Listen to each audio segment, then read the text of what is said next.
हरियाणा में आम आदमी पार्टी की बदलाव यात्रा को 5 दिन बीत चुके हैं। अलग अलग विधानसभाओं में ये बदलाव यात्रा चल रही है। किस तरह से बदलाव की उम्मीद की जाएगी राजनीति में और हरियाणा की जनता के हित में, इस पर ज्यादा चर्चा करने के लिए मेरे साथ राज्यसभा सांसद सुशील गुप्ता हैं। सुशील गुप्ता जी, किस तरह की बदलाव की उम्मीद आप करते हैं और किस तरह का माहौल अभी तक आपने विधानसभा में जो बदलाव यात्रा जारी की है, किस तरह का माहौल देखा है? हमारे देश को आजाद हुए 76 साल हो गए, लेकिन कई चीजों में हमको अभी आजादी नहीं मिली।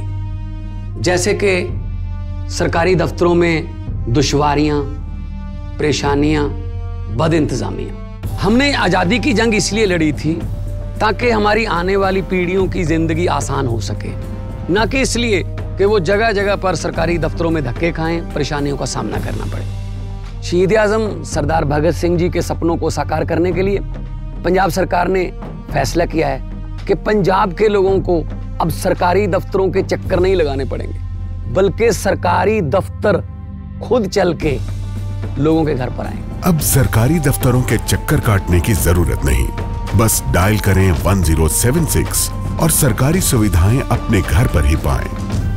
पंजाब की भगवंत मान सरकार आपके द्वार। सबसे पहले तो सच की राजनीति, ईमानदारी राजनीति। भारतीय जनता पार्टी झूठ की राजनीति खेलती है। जैसे 15 लाख रुपए हर व्यक्ति के खाते के अंदर आएंगे, नहीं आए। जैसे एमएसपी की गारंटी का कानून बनाएंगे, नहीं बनाया। अब राजस्थान के अंदर बोला कि 450 रुपये का गैस सिलेंडर देंगे, परंतु संसद में मना कर दिया, साहब नहीं देंगे। तो ये जो चुनावी जुमले, पहले वायदे भी इनके जुमले थे और अब गारंटी भी इनके जुमले हैं। हम अरविंद केजरीवाल जी के नेतृत्व में जो कहते हैं वो करते हैं। हमने फ्री बिजली दिल्ली के अंदर दी, पंजाब में दी, तो आगे लोगों से वायदा किया कि हरियाणा के अंदर भी देंगे। फ्री पानी 24 घंटे दिल्ली के अंदर दिया, पंजाब में दिया, हरियाणा में लोगों से वायदा कर रहे हैं हम देंगे। बिना खर्ची पर्ची के रोजगार दिल्ली के अंदर दिया, पंजाब में दिया, हरियाणा में वायदा कर रहे हैं देंगे। सारे सरकारी कर्मचारी जो कच्चे कर्मचारी थे उनको पक्के करने का काम दिल्ली के अंदर भी किया, पंजाब के अंदर भी किया, अब हरियाणा में वायदा कर रहे हैं। ओल्ड पेंशन स्कीम की हमने घोषणा करी, हरियाणा के अंदर भी हम कर रहे हैं। हमने महिलाओं को फ्री बस यात्रा दिल्ली के अंदर दी, हरियाणा के अंदर भी घोषणा कर रहे हैं। हमने बुजुर्गों को फ्री तीर्थ यात्रा दिल्ली के अंदर भी दी, पंजाब में भी दी, अब हरियाणा में घोषणा कर रहे हैं। भारतीय जनता पार्टी घोषणा करती है, देती नहीं। गारंटी शब्द उन्होंने अरविंद केजरीवाल का चुरा तो लिया, परंतु गारंटी देना और उसको पूरा करने का जादू केवल अरविंद केजरीवाल को आता है। और उसके बावजूद भी एक ईमानदार सरकार होने के नाते ये सब कुछ फ्री देने के बाद भी हम 8,200 करोड़ रुपए सालाना कमाते हैं। प्रॉफिट का बजट, इकलौता प्रॉफिट का बजट हमारा है। हरियाणा सरकार कुछ फ्री नहीं देती, 50,000 करोड़ रुपए घाटे का बजट है, क्योंकि बेईमान सरकार है। ये लगभग मैनिफेस्टो जैसा ही है, जैसे आपने बताया। तो आंकड़ों की बात करें तो कितनी आप यूनिट फ्री देने वाले हैं? जैसे राजस्थान में भी एक दावा किया गया था, अब यहाँ हरियाणा में कितनी यूनिट फ्री देंगे और किस तरह से? राजस्थान के अंदर दावा किया था इन्होंने कि 450 रुपये में गैस का सिलेंडर देंगे। अब तो संसद में जवाब दे दिया, देखा ना भाई। ये इन्होंने बड़े बड़े होल्डिंग लगाए थे कि 450 रुपये में गैस का सिलेंडर देंगे। रामेश्वर तेली पेट्रोलियम मंत्री ने श्री जावेद अली खान के क्वेश्चन के जवाब में कल पार्लियामेंट के अंदर बोला कि साहब नहीं देंगे।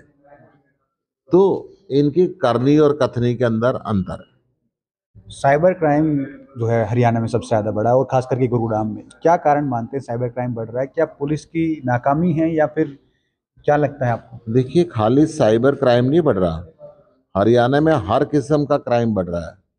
हरियाणा के अंदर बेरोजगार युवक या तो अपराध के रास्ते पे चल पड़ा या नशे के रास्ते पे चल पड़ा। और अगर अपराध की बात करते हैं, साइबर क्राइम तो है ही है।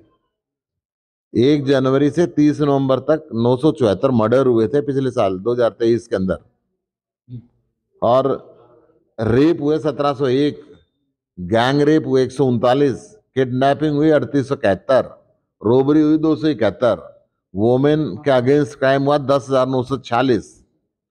इसके अनुसार 5 या 6 रेप हरियाणा के अंदर हर रोज हो रहे हैं। 11-12 लोगों की किडनैपिंग हर रोज हो रही है। तो मोस्ट अनसेफ राज्य है।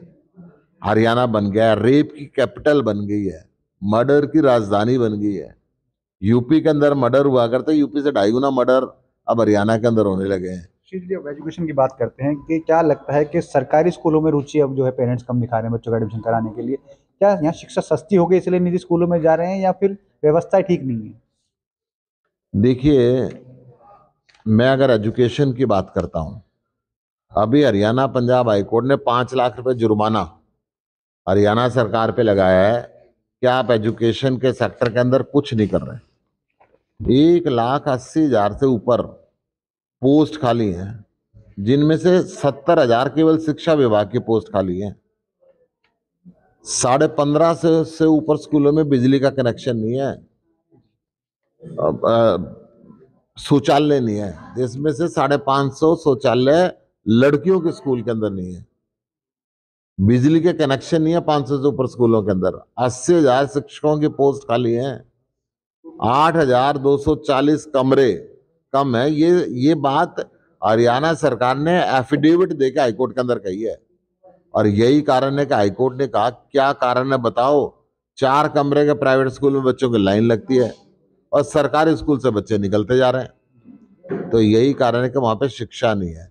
इसके विपरीत दिल्ली के अंदर, दिल्ली के सरकारी स्कूलों की तारीफ अमेरिका तक में की जा रही है। 4 लाख बच्चे प्राइवेट स्कूल छोड़ के दिल्ली के अंदर सरकारी स्कूलों के अंदर दाखिल हो गए, ये सरकारी अच्छे हो गए। आप रोजगार की बात करते हैं, हरियाणा सरकार दावा कर रही है कि इजराइल भेजा जा रहा है 10,000 युवकों को रोजगार के लिए। तो किस तरह से आपके विचार हैं इस मामले में कि रोजगार मिल रहा है लेकिन इजराइल में जाके मिल 2 लाख पोस्ट हरियाणा के अंदर खाली है, उनको तो सरकार भरती नहीं। जहां पे युद्ध हो रहा है हमास और इजराइल के बीच, जहां से हर देश की सरकार अपने नागरिकों को निकाल रही है,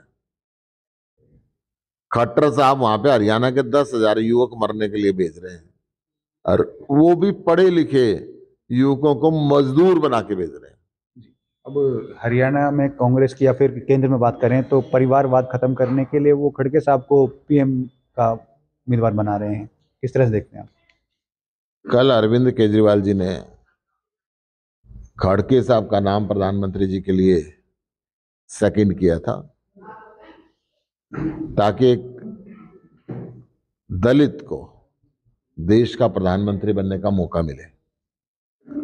खड़गे साहब ने हालांकि इस बात को स्वीकारा नहीं है, परंतु अगर इस देश के अंदर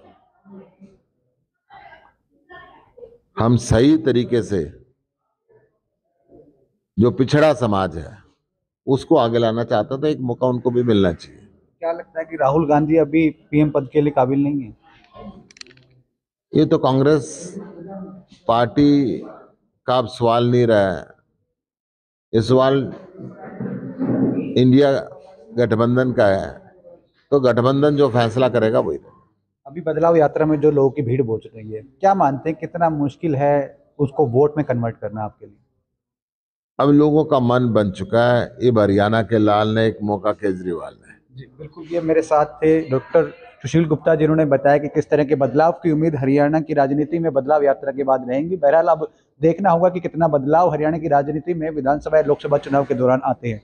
गुरुग्राम से योगेश कुमार, पंजाब केसरी टीवी। हमसे जुड़े रहने के लिए हमारे YouTube चैनल को सब्सक्राइब करें और नई वीडियो की नोटिफिकेशन के लिए बेल आइकॉन को दबाएं। अगर आप ये वीडियो Facebook पर देख रहे हैं तो लाइक जरूर करें और ज्यादा से ज्यादा शेयर करें। धन्यवाद।